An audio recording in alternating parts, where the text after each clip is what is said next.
pandanglah orang lain sebagai lahan cari pahala. Memandang orang lain sebagai lahan cari pahala ini akan selalu menyuburkan semangat atau mengobarkan semangat kita untuk berdakwah dan berjuang. Jangan sampai kita salah pandang. Kalau kita memandang orang lain bukan sebagai lahan pahala, berbahaya. Misalnya, ini orang lain dipandang sebagai lahan cari duit. Berdakwah cari duit, nih musibah, problem besar.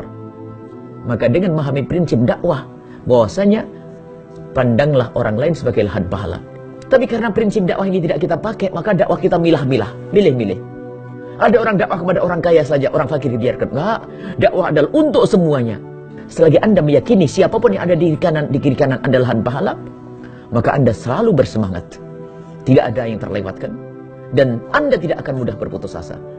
Ada sebagian orang berdakwah karena prinsip ini tidak dipakai, sehingga orang berdakwah kepada orang lain.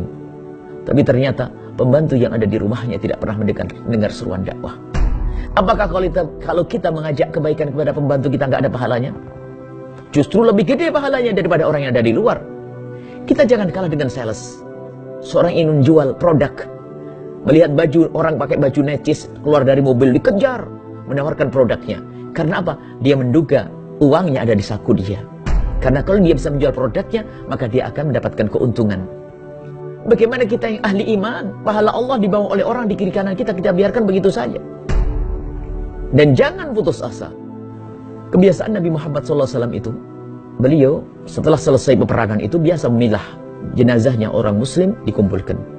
Lalu dikubur dengan baik, dengan benar. Jenazahnya orang kafir dipilah. Akhirnya Nabi terhenti kepada satu mayat, satu jenazah. Dan Nabi ingat betul dengan wajahnya orang ini. Cuma Nabi lupa namanya. Dibolak-balik mayat tersebut.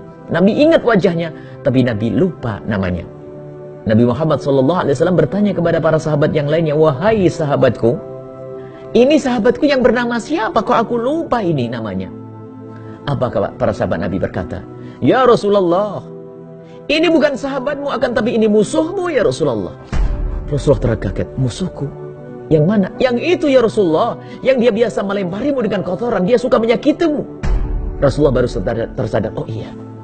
Nabi itu kalau disakiti oleh seseorang, ingat orangnya, tidak ingat kejahatannya. Oh, ini juru dakwah yang luar biasa dahsyat. Nabi SAW dijahati, dilempari dengan kotoran. Akan tetapi bagaimana Nabi SAW? Nabi ingat wajahnya, tidak ingat kejahatannya. Oh, hati yang mulia. Maka jangan sampai ada di antara kita putus asa di saat mengajak kepada kebaikan. Maka Anda akan menjadi juru dakwah yang hebat, tangguh, pantang mundur, dan ikhlas tulus karena Allah Subhanahu wa taala. Karena apa? Yang Anda inginkan adalah pahala dari Allah Subhanahu wa taala.